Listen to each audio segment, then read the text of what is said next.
Caridade Chico Xavier nessa noite. Teremos a nossa palestra pública. Antes de iniciar, eu vou dar uns avisos, que são os avisos corriqueiros da casa. A Casa de Caridade Chico Xavier funciona em 2 dias, na terça-feira e na quarta-feira.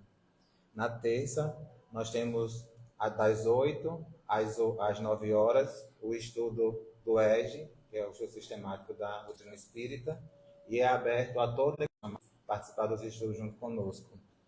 E das 9 até as 10 horas, né, das 21 às 22, tem o estudo mediúnico, que são já pessoas que têm mais de 1 ano do ESD, ou aquelas pessoas que estão chegando, que já estudaram em outras casas, conversar com a direção, propício a participar também do estudo mediúnico. Na quarta-feira, que é hoje, nós temos a palestra pública, que vai acontecer em alguns minutos, e temos também algumas outras circunstâncias. Ali no canto esquerdo da sala tem uma mesinha, lá fica umas garrafas com água, vocês podem trazer de casa, colocar ali, durante a noite a espiritualidade fluidifica, leva para casa, toma em doses pequenininhas, em quantidades pequenininhas, como se fosse uma medicação humana, porém espiritual. Então, essa não substitui a humana, mas ajuda tanto quanto a humana. Também tem 2 cadernos na mesma mesa, um intitulado Encarnados e outro Desencarnados. Quem quiser pedir uma oração, uma intenção de uma visita espiritual a uma pessoa encarnada ou não, escrever o nome no livro indicado. Aqui na frente, nós temos uma cesta, onde quem quiser trazer 1 quilo de alimento e colocar lá, depois de um montante, forma-se outras pequenas cestas e distribui para pessoas carentes.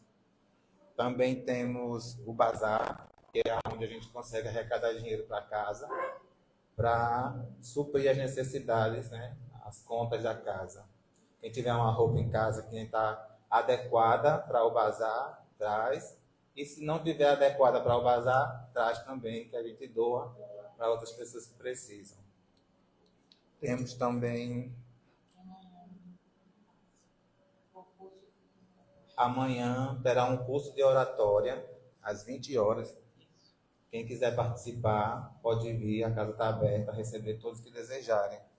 E também, após a palestra de hoje, terá o passe, que todos são convidados a tomar o passe. Acho que é isso. Vou passar a palavra para o irmão Asca, que vai realizar o exórdio da noite de hoje.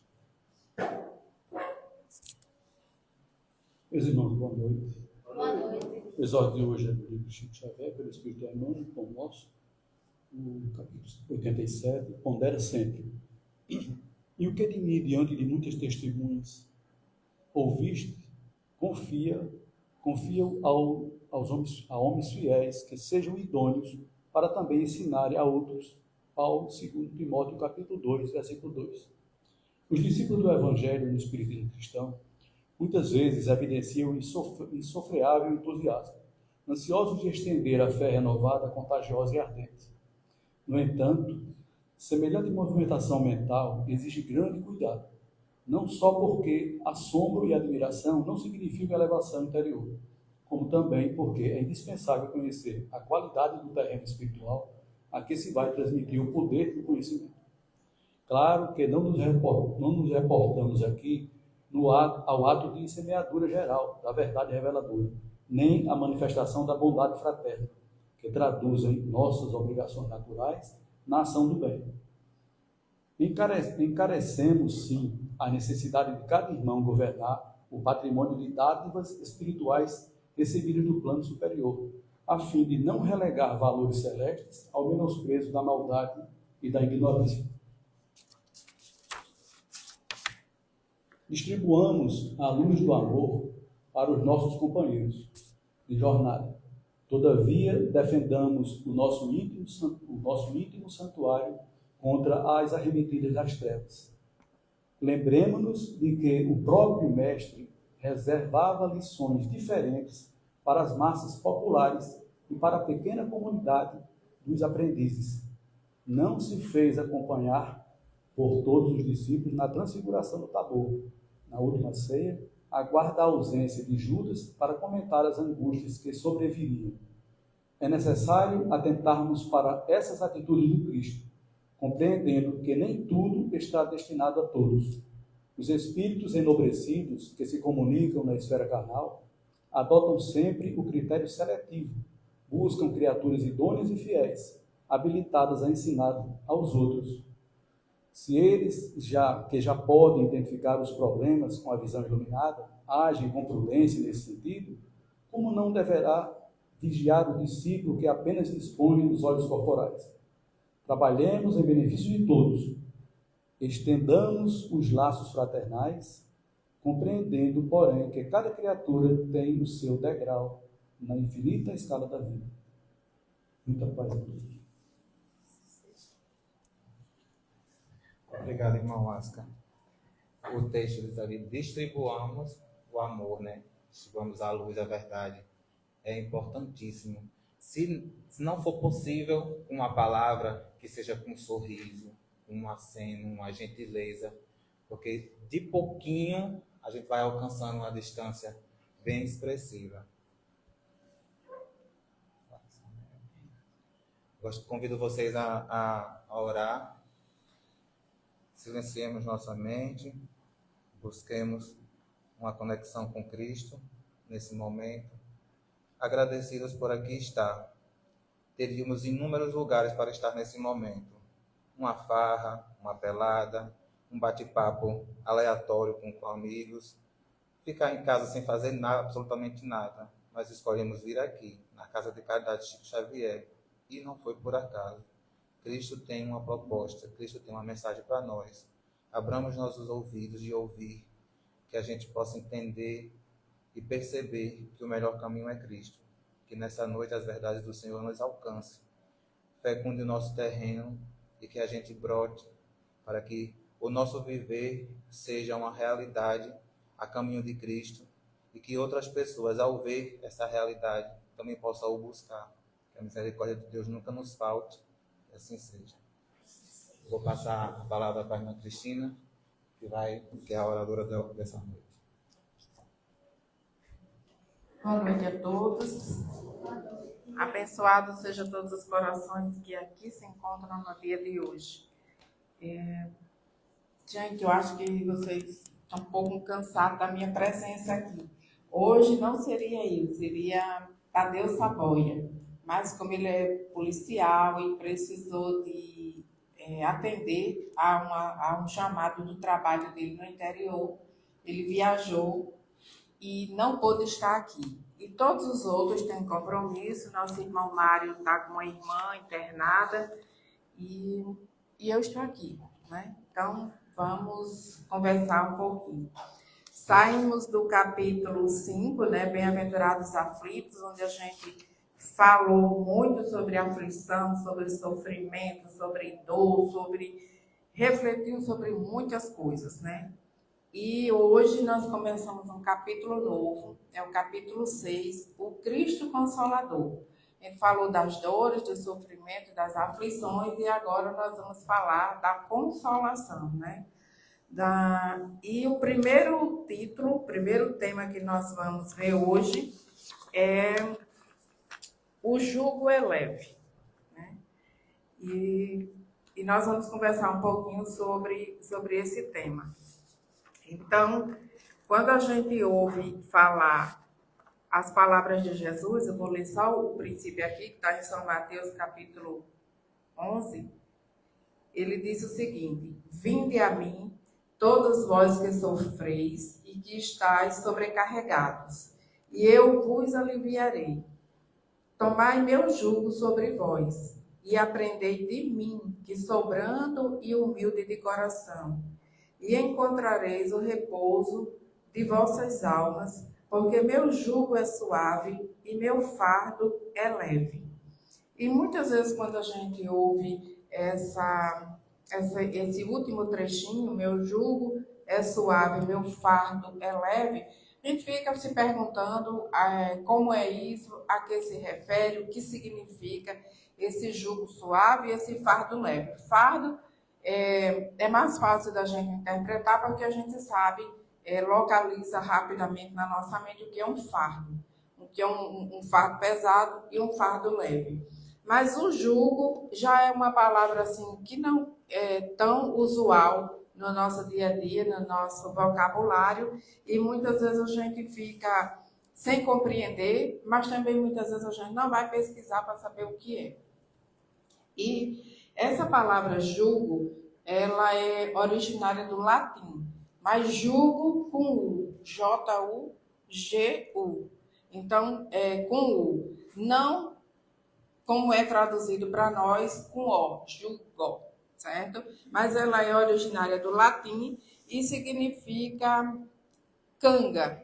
Eu acho que as pessoas que são do interior já ouviram, muitas vezes se coloca um negócio assim, tipo, vamos dizer, um V de cabeça para baixo no pescoço dos animais, para que eles tenham mais força de tração para puxar carroça, puxar algum peso. E também as cangas duplas, que geralmente se coloca no boi. Aí que se chama uma junta de bois, são dois bois com uma madeira, né, assim por cima do pescoço, e esse faz com que ele tenha mais força, os dois juntos, de puxar o peso, de puxar o arado, de trabalhar juntos. Então, o jugo a que Jesus se referia nesse tema aqui, nesse trechinho que ele fala, é exatamente isso, porque Jesus falava muito em forma de parábolas, em forma de coisas que fizesse, que as pessoas da época fizessem associação.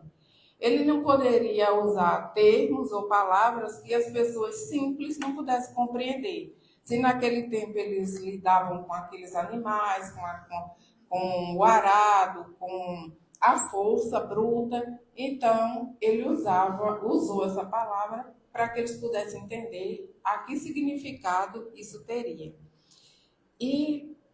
Mas o jugo também era tido como uma palavra que exigia domínio, dominação, força, e força também não somente no sentido positivo, mas força dominadora, escravidão. O jugo também foi utilizado em algum momento como humilhação. Por exemplo, saía um exército para guerrear com outro, né, um combate, e aqueles que perdiam a batalha eram julgados não julgados e condenados, como a gente disse, mas passava pelo jugo, que era uma humilhação que os vencedores faziam com aqueles que perdiam a guerra, que era, no caso, 2 lanças fincadas no chão e uma fazendo um portal, tipo fazendo um portal onde aqueles que perdiam a guerra, seguidos primeiro eram os oficiais e depois os soldados e seus armamentos, passavam por debaixo desse portal que eles faziam seminus. Era um tipo de humilhação e os outros ficavam humilhando, né, degradando, insultando aqueles que perdiam a batalha. Então, o jugo também era tido como uma coisa severa, uma coisa humilhante, uma coisa degradante. E quando Jesus coloca meu jugo é suave,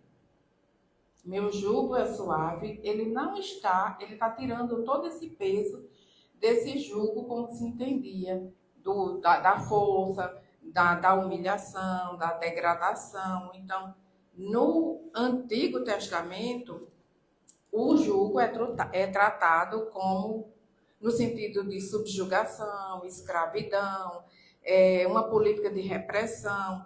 Por quê?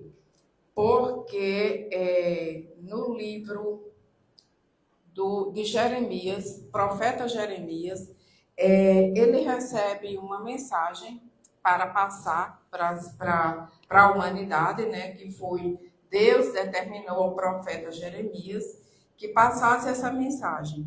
E a mensagem era dizendo que o povo deveria ficar sobre o jugo do Egito, naquele período, que seria a única forma deles conservarem as suas moradas, as suas casas. Era se subjugar ao império, né, ao povo egito, naquela época. Mas o profeta divulgou, né, como seria esse jugo, e ele mesmo usou vamos dizer, uma canga de madeira para mostrar para as pessoas na época como deveria ser essa obediência, se manter obediente àquele povo para poder conservar as suas vidas, né? E apareceu um falso profeta na época, chamado Ananias, que não é Ananias, que Ananias era o bem, né? Ananias, e esse falso profeta, diante de todo mundo, tirou a canga das costas de Jeremias, quebrou no meio do povo e disse que a opressão não seria tão grave assim. Seria muito leve e que duraria apenas 2 anos. Aí Deus falou novamente com Jeremias e mandou ele retornar com uma nova mensagem, dizendo que o jugo de madeira havia sido quebrado, mas agora seria substituído por um jugo de ferro, representando que o cativeiro ao povo, o cativeiro babilônico, seria muito mais duro e muito mais severo ainda. E foi, porque durou 50 anos. Então, o povo foi escravizado durante 50 anos, subjugado, humilhado, obedecendo às ordens, sem direito a sair, a fazer as coisas do seu jeito. Quer dizer, quando a gente imagina isso, a gente fica imaginando que tamanho seria essa humilhação, esse julgamento, esse cativeiro. Porque se hoje nós temos leis que nos defendem, naquela época nós não tínhamos. Bastava um rei botar o olho nas terras do outro, que já armava o seu exército, e ia lá, combatia e tomava as terras do outro. Matava e tomava as terras. Não existia nenhuma lei, nenhum documento que dissesse: esse terreno é meu, você não tem direito de tomar assim. Não existia advogados que fossem defender. Simplesmente, se ele tivesse um exército mais fraco, ele morria e o outro tomava conta. Então, numa situação dessa de um império, um rei resolver tomar conta de um povo, eles tomavam, escravizavam, botavam para trabalho forçado e ninguém podia fazer nada, porque hoje, mesmo reclamando, a gente ainda recebe um salário. E naquela época, se reclamasse, levava chibatadas, aí voltava para o trabalho do mesmo jeito. Mesmo surrado, chicoteado, ainda tinha que voltar para o trabalho. Então, naquela época, o jugo representava isso. E quando Jesus falou nessa palavra, todo mundo tremia nas bases, né? Porque dizia: meu Deus, a gente acabou de sair de uma escravidão, de um tempo duro, de uma situação, e vem agora ele colocar isso novamente, mas aí ele diz: o meu jugo é suave. Não é pesado como esses que vocês já enfrentaram, que foi colocado sobre as vossas costas. O meu jugo é suave, meu fardo é leve.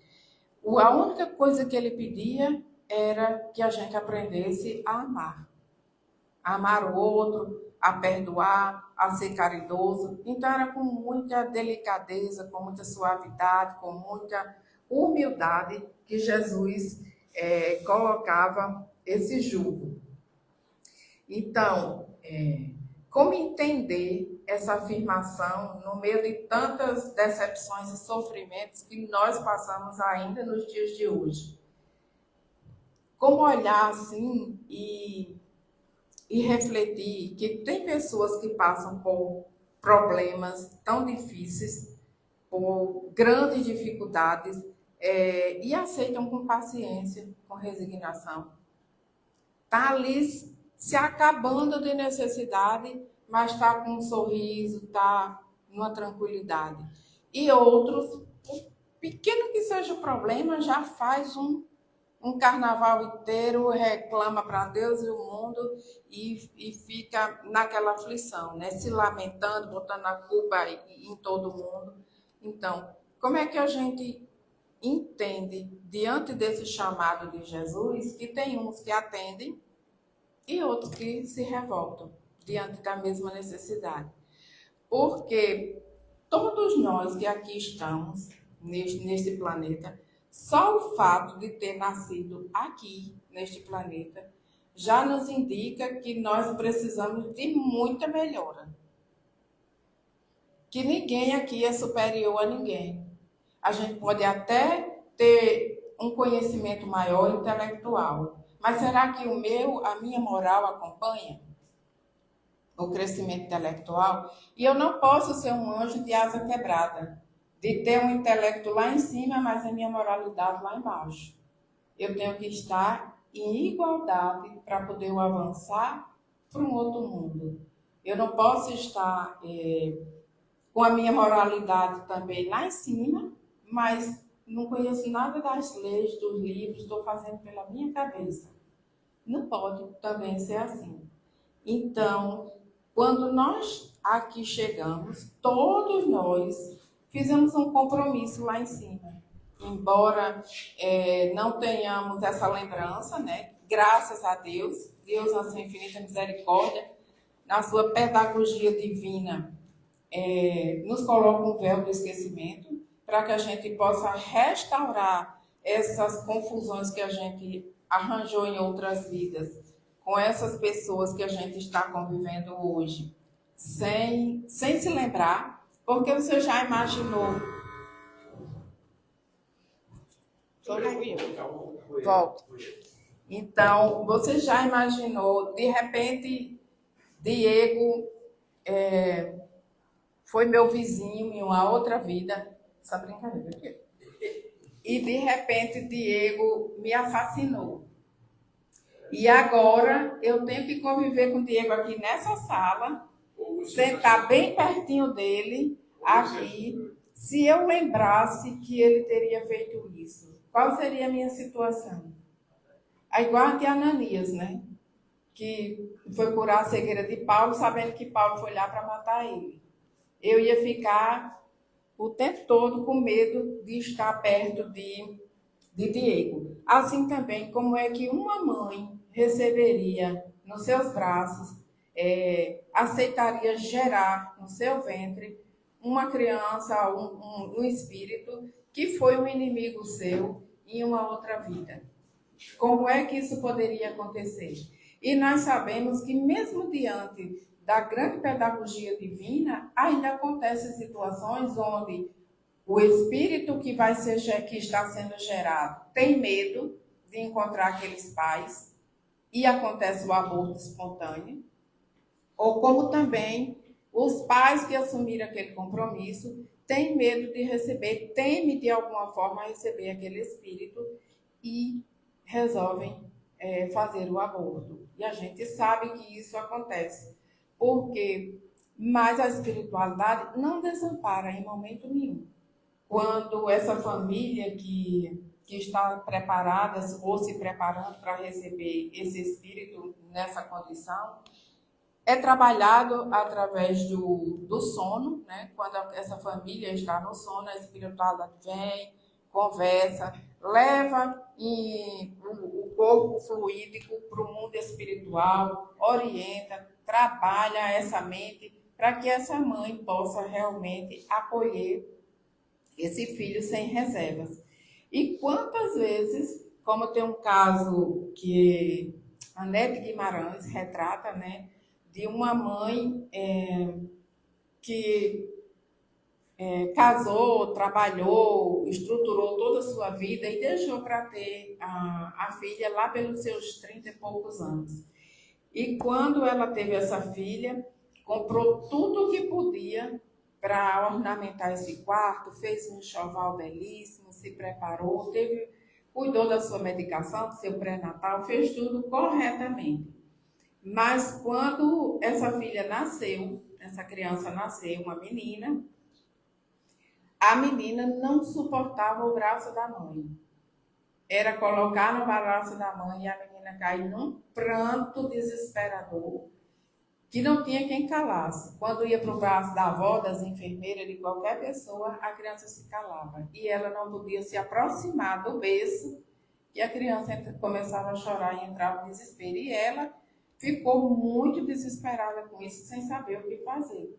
Como que ela tinha se preparado tanto para receber aquela filha, aquela criança, e agora a criança não tolerava e ela não tinha uma religião que a orientasse.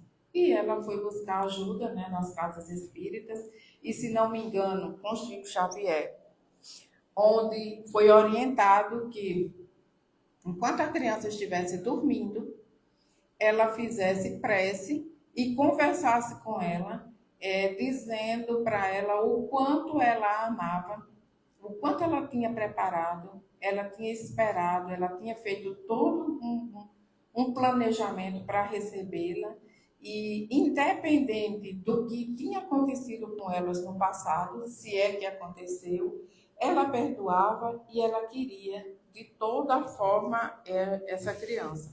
Mas mesmo assim, isso não se resolveu assim tão rápido, né? Quando a menina já estava para fazer 8 anos, um dia ela estava na cozinha fazendo café, preparando café, e quando escutou uns passos atrás dela, quando ela se virou, a menina chamou de mãe. Pela primeira vez, a menina chamou de mãe. Gente, são 8 anos. Você imagine você ter um bebê, amar, querer e não poder chegar perto, não poder tocar, não poder estar com essa criança e ter que pacientemente orar, entregar a Deus, pedir ajuda, conversar e esperar indefinidamente, porque nós contamos hoje a história que levou 8 anos, mas para quem está no processo, não sabe quando é que vai acabar. Se é daqui a 2, 3, 4, 5, quanto tempo vai levar? E também, quantas vezes nós temos na nossa casa um filho trabalhoso, que desde cedo, muitas vezes, é muito amigo do pai, mas não se afina com a mãe. É muito amiga da mãe, mas não se afina com o pai, não quer negócio com o pai. Muitas vezes é amigo dos dois, mas não chega perto do outro irmão. O outro irmão é como se fosse um inimigo. Então, são esses os casos que Jesus, que a espiritualidade amiga, que Deus, na sua infinita misericórdia, traz para dentro da nossa família, para dentro da nossa casa. Se antes nós éramos apenas vizinhos, nesta vida a gente vem como família consanguínea, para que eu não possa recusar ele, nem ele me recusar. Porque os meus amigos e os amigos dele, ele pode escolher. Mas a família não. A família é escolhida por Deus e a gente só tem que aceitar e tentar conviver com ela. Então, quando Jesus trouxe esse texto, né, falando lá com seus apóstolos, o jugo é suave e o fardo é leve, é um dos ensinamentos mais consoladores que nós temos no Evangelho. Porque nós sabemos que no tempo que foi vivido, né, que Jesus estava aqui, que viveu entre nós e muito tempo depois também, era um tempo de muito sofrimento, de muita aflição. Tudo que você ia fazer era com muita dificuldade. Hoje eu fico pensando, você quer fazer um café, quem não quer que eu vá para ali? Você vai fazer um café, você tem o pó pronto, você bota na água ali, e muitas vezes não precisa nem do pó, ele já está na cápsulazinha, você bota na máquina, já está ali, pronto. Aí eu fico lembrando, no tempo da minha avó, quando eu ia para a casa dela, e era um dos momentos mais felizes da minha vida, inesquecíveis, eu vi a minha avó pegar uma vasilha, um tacho, né, de cerâmica e colocar os grãos de café ali com a rapadura e muitas vezes era um açúcar lá, não sei como era aquilo, mas botava no fogo, ficava mexendo até fazer um cascão bem grande e o cheiro era convidativo demais. Mesmo criança que não podia tomar café, né, naquela época, a gente ficava se convidando para o cheiro do café. E depois, depois desse tempo todinho no fogo, mexendo esse café, ainda ia para o pilão, pilar para fazer o pozinho bem fininho. Depois que fizesse esse pó, é que você ia fazer o café. Então, se você tivesse com muita vontade de tomar café, acabava morrendo de vontade antes do café ficar pronto. E hoje, nós temos a facilidade que nós temos. O pão, tudo a gente tem na maior facilidade. Quer ver uma coisa desgastante que era antigamente? Era a história do lavar roupa. Tem até uma música que diz, lavar roupa todo dia, que agonia, né? Então, porque era uma coisa extremamente desgastante. Nessa quinta-feira, feriado, a gente foi até João Pessoa, que eu tenho uma tia que está quase desencarnando, está só um fiozinho, e eu fui vê-la enquanto dá tempo, né? Porque eu não sei até quando. E lá, perto da casa dela, tem um açude assim, bem grande, que era perto também da casa da minha avó, onde ela torrava esse café. E eu estava mostrando para o Francisco, porque ele não conhecia lá o ambiente, eu disse, Francisco, antigamente, quando eu era criança, desse lado ali do açude, era um monte de pedras, umas pedras bem grandes, onde cada lavadeira tinha sua pedra e passava o dia lavando roupa ali e batendo, né? Batendo essa roupa. E a gente tinha maior vontade de ir lá, mas a nossa mãe deixava a gente ir lá para perto das lavadeiras. Mas a gente via de longe e ficava bem. Hoje, quando a gente chegou lá, eu disse, está tudo coberto de máquina, cadê as pedras da lavadeira? Não tem mais, todo mundo tem máquina de lavar. Quem danado que quer ir para a beira de um açude, lava roupa no sol, batendo numa pedra. Ninguém, isso não existe. Mas são coisas que foram muito difíceis no passar do tempo. Agora, nasce um bebê, primeira coisa que se faz, um chá de fralda. Todo mundo leva um pacote enorme de fralda, quando pensa que não, é um guarda-roupa inteiro só de fralda para o bebê usar ao longo da vida. Mas a gente, há um tempo atrás, o que era que se comprava? Fralda de tecido. Cada mãe que tinha um bebê, eu ainda passei por isso no meu primeiro filho, que a minha mãe não deixou comprar fralda, que disse que ia causar alergia na criança. Aí, compre fralda de tecido, Johnson, creme, e você lavava 80 fraldas por dia. 80 fraldas, botava nos baldes. Quando botava no varal, dizia, pronto, graças a Deus as fraldas estão limpas. Não, tem que passar, estirar, dobrar, para poder botar na gaveta. Mal botava na gaveta, já saía 4, 5.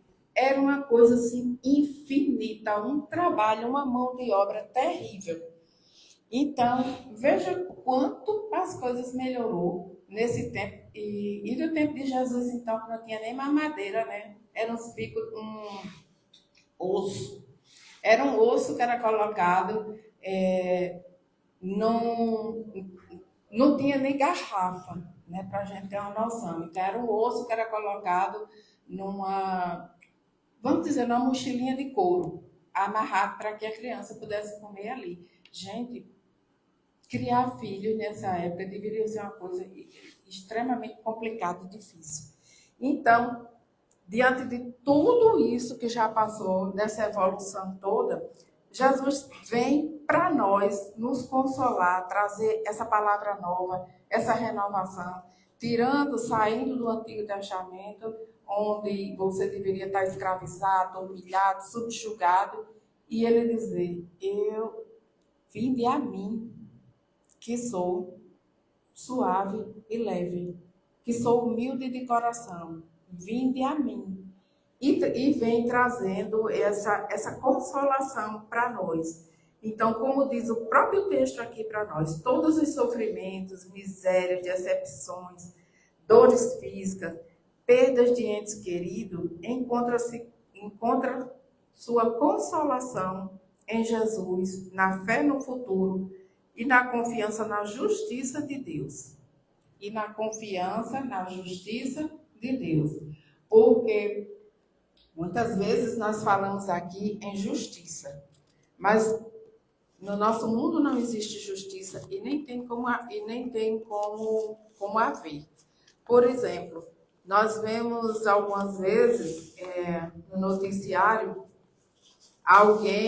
uma pessoa que foi assassinada, que foi atropelada e de repente desencarna, e quando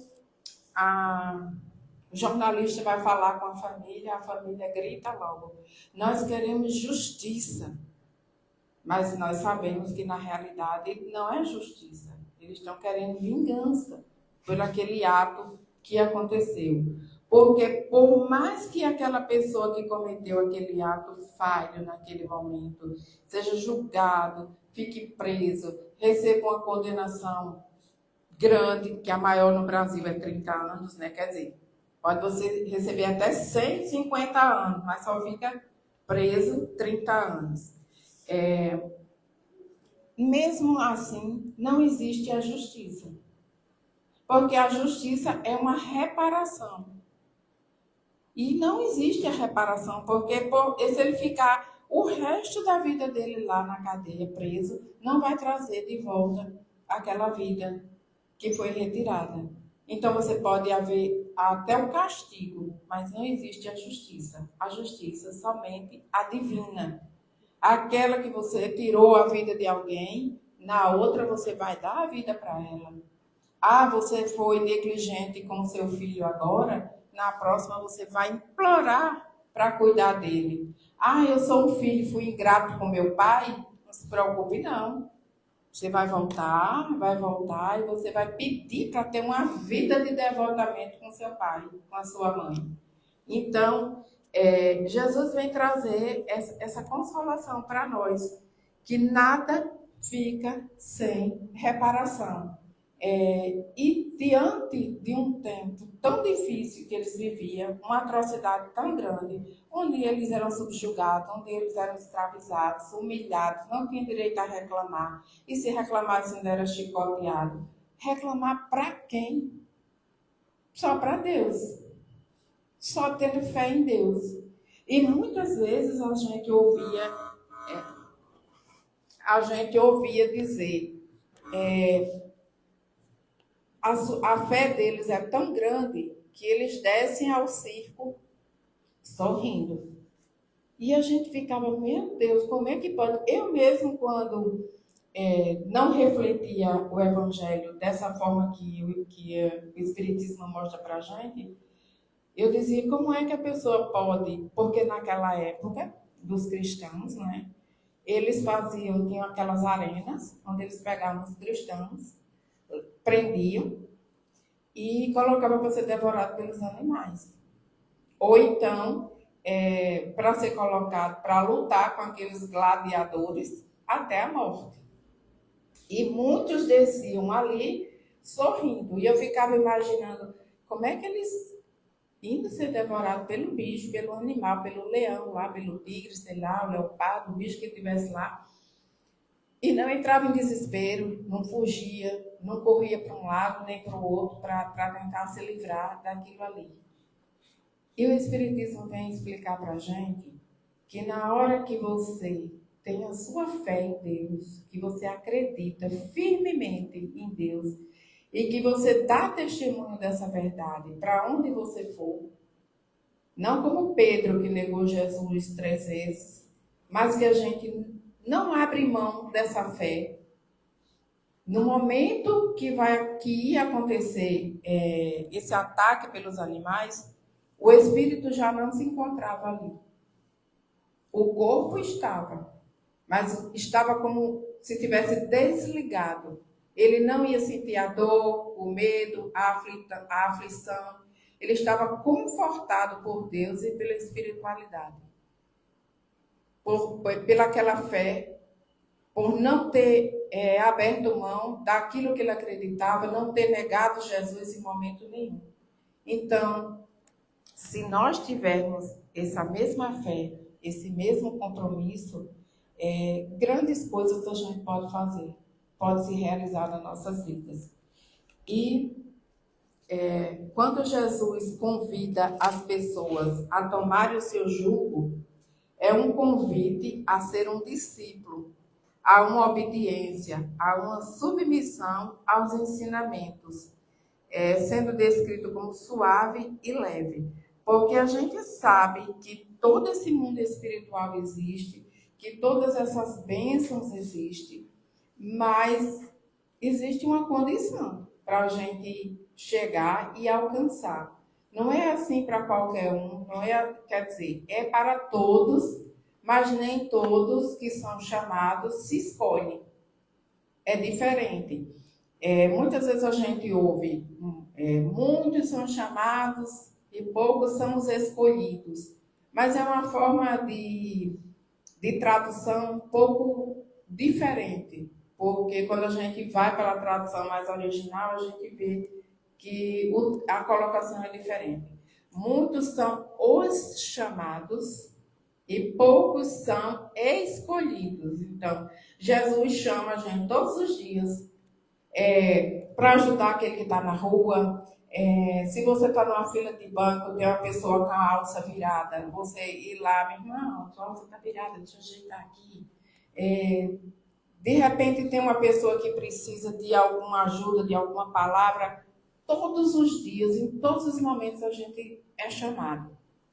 Mas poucos são escolhidos. Quer dizer, poucas vezes a gente escolhe aquele chamado. Muitas vezes a gente deixa passar. Não, hoje eu estou com muita pressa, não posso parar não, não posso perder tempo não.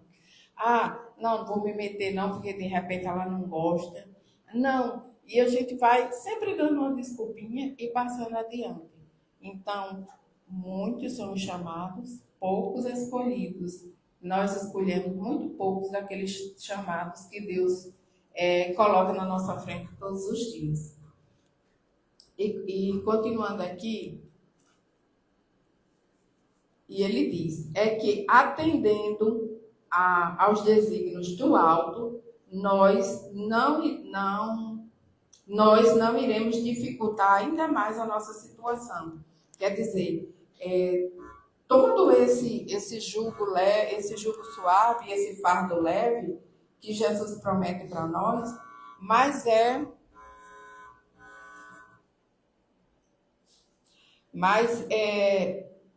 existe uma forma, não é de qualquer jeito que a gente vai alcançar isso. A gente precisa obedecer às leis da natureza, às leis naturais, às leis morais, que são as leis de Deus. Não é de qualquer jeito que a gente vai alcançar esse mundo. Então, uma pessoa que recebeu um pequeno conhecimento da vida futura já enfrenta com naturalidade, com uma certa naturalidade, o temor da morte. Porque todos nós sabemos que um dia nós vamos desencarnar. Todos nós sabemos, é uma coisa que a gente tem certa. Mas todo mundo tem medo da morte. Às vezes, se você comenta, por acaso, assim, não, e se você de repente morrer, você pessoa vira essa boca para lá e bate na madeira 3 vezes. Como se fosse um feitiço, uma forma de afastar aquilo ali e não desencarnar.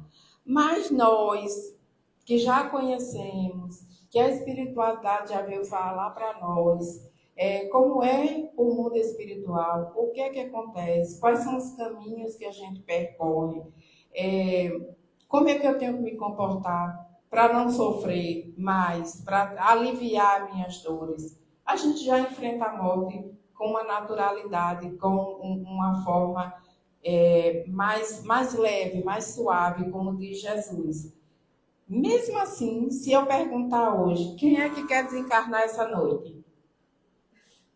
Ninguém quer ir, né? Mesmo sabendo que o mundo espiritual é muito melhor do que está aqui, que lá não tem dores, não tem aflições, mesmo sabendo que não precisa pagar conta de supermercado, nem aluguel, mas só amor, trabalho gratuito, descanso. Mesmo assim, ninguém quer ir para o outro lado, hoje, essa noite, né? Então, a gente ainda resiste muito isso. E vamos continuar aqui. Então, uma pessoa que já recebeu um pouquinho de conhecimento já enfrenta a morte com certa naturalidade. É muito diferente você ir num velório de pessoas católicas e um velório de pessoas espíritas. Os espíritos são mais contidos, mais conformados. Não quer dizer que você não esteja triste. Não quer dizer que você não sinta a morte daquele parente. Mas você sabe que ele não está perdido para sempre.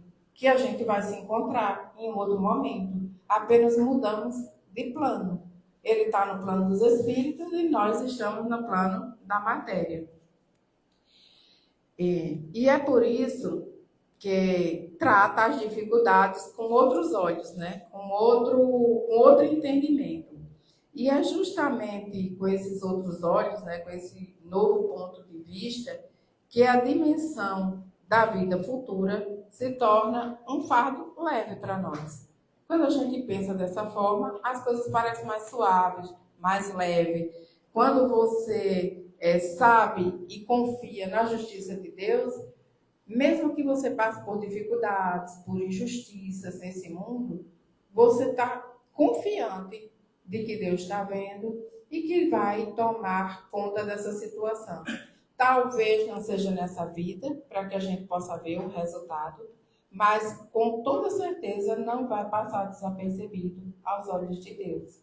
Aí muitas vezes a gente diz, não, mas eu gostaria que fosse aqui para eu ver ele passando por isso, porque apronta, faz o que quer, do jeito que quer e fica aí ao Deus dará. Quer dizer, eu morro e nem vejo o resultado disso, mas não cabe a nós essa justiça, fazer essa justiça, ser esse juiz da causa do outro. Entreguemos a Deus e à espiritualidade maior, que nada fica sem corrigenda nesse mundo. Então, essa visão que a gente tem diferente do futuro nos faz caminhar na Terra, sofrer todas as perturbações que os outros sofrem, mas o peso dessas aflições é diminuído pelo conhecimento espiritual fornecido pelos espíritos, né, a cada reunião, a cada encontro, e que todos os espíritos trabalham nesse sentido, não pela nossa única pessoa, mas por toda a humanidade, para que a gente comece a pensar junto, para que a gente comece a emitir uma energia diferente.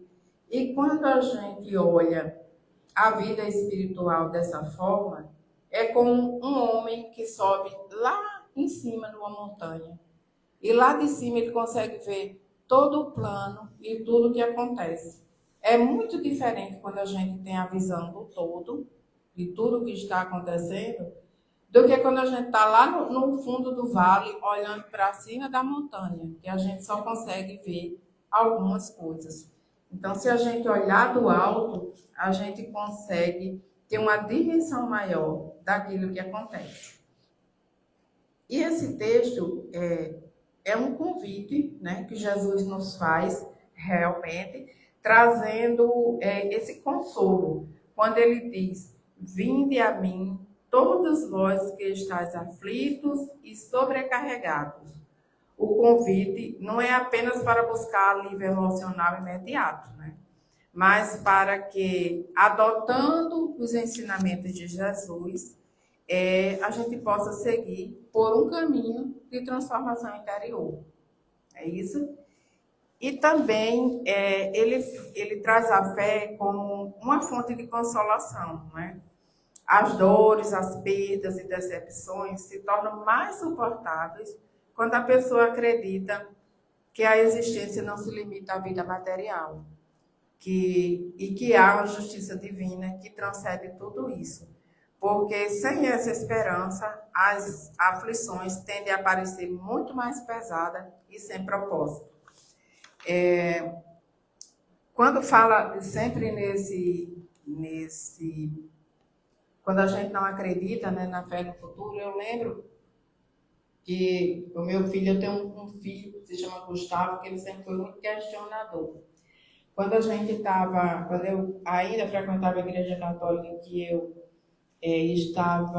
vamos rezar o texto. A gente se ajoelhava, eu ficava rezando lá o texto. Ele sempre cochilava. E uma vez eu rezando, quando a gente terminou de rezar o texto, ele lá cochilando, aí ele chegou para mim e disse: mãe, se Nossa Senhora foi igual a você, ela nunca vai atender seus pedidos. Aí eu disse: como assim? Aí ele disse: porque às vezes eu peço uma coisa 3 vezes a você, quando você já responde: não vou mais atender, só pelo seu abuso de estar me chamando, me pedindo. Imagine você pedindo 50, 150 vezes a Nossa Senhora, se ela for igual a você, ela nem vai atender os seus pedidos. E eu, que menino. Aí fiquei, né? Não tinha resposta para ele nesse momento.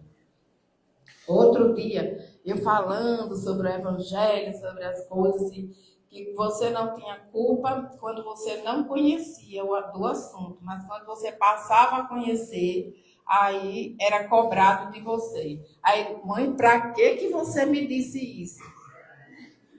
Porque eu estava tão bem na minha inocência, a partir de então, agora, eu vou ser culpado.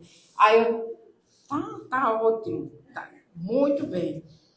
E quando ele, um dia também, Gustavo, vai estudar, porque a escola me chamou, ele estava com 15 tarefas de casa sem fazer. Eu digo: depois vai sentar aí, só dorme hoje quando fizer as 15 tarefas. Aí ele chorando, reclamando, já passando da meia-noite, ele disse: eu não sei para que a gente vai estudar tanto, se quando a gente morre, se acaba tudo, e se acaba tudo, para onde vai tanto esses estudos? Aí eu, é verdade.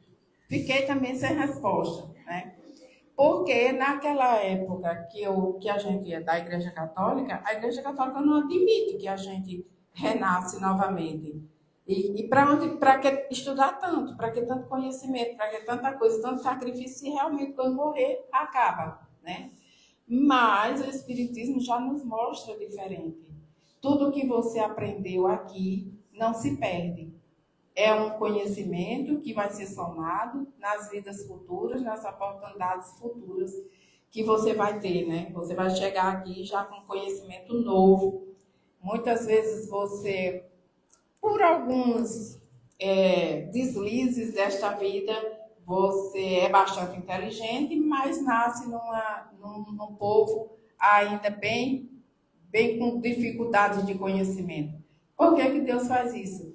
Como uma forma de você aprender a ter a humildade e como uma forma de fazer avançar aqueles que têm pouco conhecimento. Lá você vai ser o inteligente e vai fazer eles avançarem.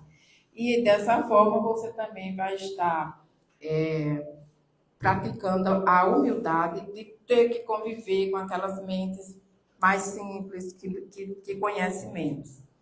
Então, é muito interessante quando é colocado para nós dessa forma, né? Meu jugo é suave e meu peso e meu fardo é leve.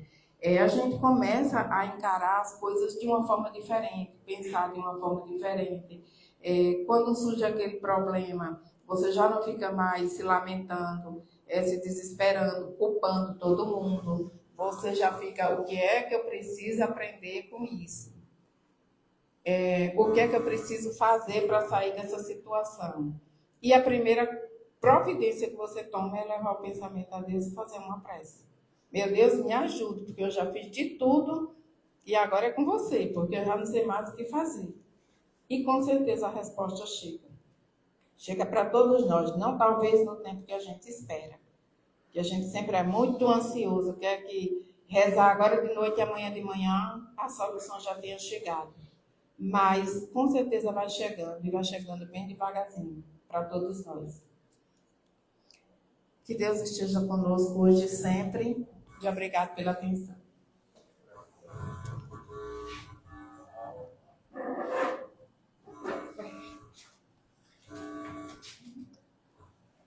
Queridos irmãos, convido a todos a fazer a nossa prece. Agradecer a Cristina pelas informações, pela palestra tão proveitosa. Fechemos nossos olhos, elevemos nossos pensamentos ao alto. Pai nosso que estás no céu, o Senhor é bom, torna-nos bons. O Senhor é o Deus da verdade, torna-nos verdadeiros. O Senhor é o Deus da fé, não deixe que a nossa esmoreça. Senhor, dai-nos a cada dia a disposição, a vontade, o querer de seguir, nem que seja um passo, porque um à frente do outro, no futuro chegaremos até o Senhor. Pai nosso que estás no céu, não nos abandone, que a tua misericórdia seja sobre nós. Sabemos que o merecimento que nós temos não equivale para que possamos buscar o Senhor, mas a tua piedade é grande para que mesmo assim a gente tenha da tua fonte viva de amor, de sabedoria, de paz, de prosperidade. Que a tua misericórdia não nos falte em nenhum momento. E a cada hora que a gente fraquejar ou cair, que a sua mão não retire, que a sua mão esteja sempre estendida para nos ajudar e nos alcançar. Seja conosco nessa noite, como em todas as outras no porvir. Que assim seja. Nós vamos ter o passe, aí os irmãos fazem uma